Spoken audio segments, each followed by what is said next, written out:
Hey guys, welcome back. In today's video, we are looking at the AMC outlook, the real value of AMC, the 5.6 billion synthetics, and many more in this video.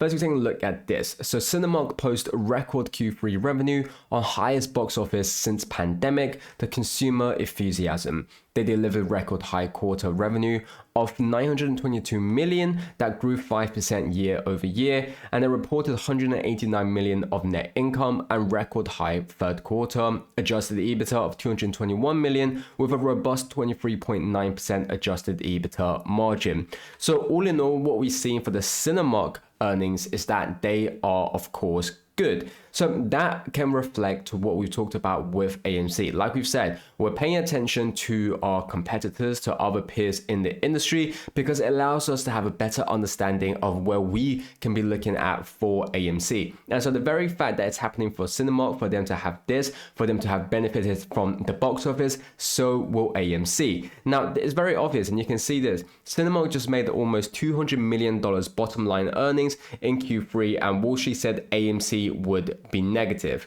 It's never been more on display for the world to see that. Financial analysts and media lie to the masses on behalf of their corporate masters. So like we talked about, whilst it is a bit different and we have to understand different understandings of the business structures, but all in all, it comes down to how these firms operate, and AMC operates to a similar level. And again, we have to understand AMC is a bigger company. And you can even see here, if you've been here for over 4 years, no need to even explain.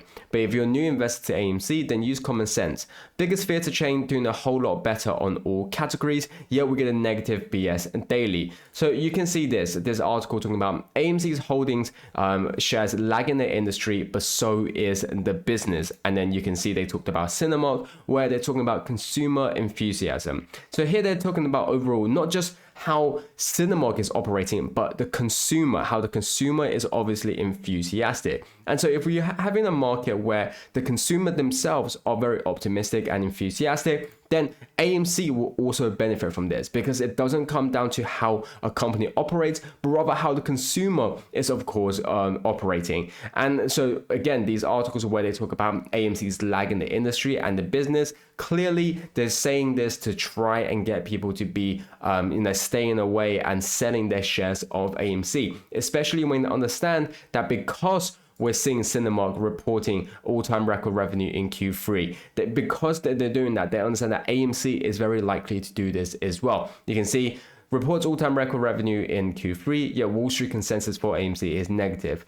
This in spite of the fact that AMC is bigger than Cinemark, plus popcorn, plus distribution, plus candy. And like we said, we have many more. Just as we've talked about recently with how AMC was willing to invest $100 million in Coke machines. We talked about how they had the best ever EBITDA in the history of June. We see how AMC is improving their operations. We're seeing how AMC is improving as a whole, and that itself is the most important factor. And so these articles where they're saying that AMC is lagging the industry, AMC's and the business is lagging itself, we have a lot to see. And this is why, despite whatever we see for the earnings, which in my opinion, I do think that the earnings will show a good reflection of AMC, we are still going to see these articles because it is in their whole kind of objective, their whole goal is to bash AMC as much as possible. And the big reason is because AMC Entertainment is perceived to be trading significantly below its intrinsic value, suggesting that the stock may be undervalued. This situation poses challenges for short sellers as the current low price could lead to increased buying pressure. So this is something that we've talked about for a very long time, which is understanding the intrinsic value, understanding, the real value of AMC. Is AMC undervalued? Is AMC overvalued? Etc. etc. Now, with everything that we've seen, no matter if it's from the fundamentals, no matter if you're comparing AMC with other, companies in the industry, or if you're looking at all this suppression, the manipulation, the synthetics, I could list a whole, tons of things. We know that AMC is extremely undervalued. Now, from different perspectives, from different areas, you can see that it could be either undervalued, like what we talked about here, the intrinsic value to be at $16, which is the base case, or to be looking at even higher, we see the best case And this is only from one factor. Like we talked about, there are multiple factors. Some people are, of course, estimating AMC should be in the hundreds, whether it's 200, whether it's 300. Others are saying that AMC should be at least $50, $60. The reason why we can't get a real price is because of the fact there are so many other factors to consider. When you look at the fundamentals already, we know that AMC should be higher. When you then consider all these other factors, like we've never allowed AMC to be traded on its real value to then let the actual market decide where AMC should place. We can't understand truly and comprehend truly how many synthetics are created. You know, there are so many factors that are limiting us, but one thing we do know is that AMC is undervalued, just like we talked about here with the intrinsic value to be $16. We're seeing AMC sitting at $4.39, and it's precisely because of factors like this they're worried and want to bash AMC's earnings as much as possible. What I suspect is that AMC will show a very good earnings, but there may be a point or two where it's actually bad, and I think the media will attack on those points and forget all the other things that AMC is doing extremely well on. And now talking about the factors of synthetics, you can see here, if each Swedish AMC holder on average had my number of shares, small Sweden alone will own 1.2x the AMC float. This according to official public stats from key brokers. Now I've accumulated a bit lately and might be above average, but nothing excessive, pretty fascinating. Now bear in mind is that firstly, the Swedish population is already extremely low in comparison, of course, to the US, and we're seeing that obviously their primary holdings aren't going to be US stock, but even so, you can see that how it can equate to 1.2 times the flow of AMC. But it's more importantly, when you take a look at this stat, 5.6 billion shares on AMC traded this year. Only 347 million shares this year are real. Explain how those 347 million shares traded 5.6 billion shares when everyone in retail is holding and maintain majority ownership of the float for 4 years. So something that we know is, of course, the float of AMC is 347 million shares. I'm sure everyone knows that. But what we have is that the total shares to be traded this year to be 5.6. Now, when you understand exactly what's going on and you understand that we've seen AMC to be, in terms of, we do have times where it has volatility, like you can see here, like you can see here. We have times where it's seeing the volatility.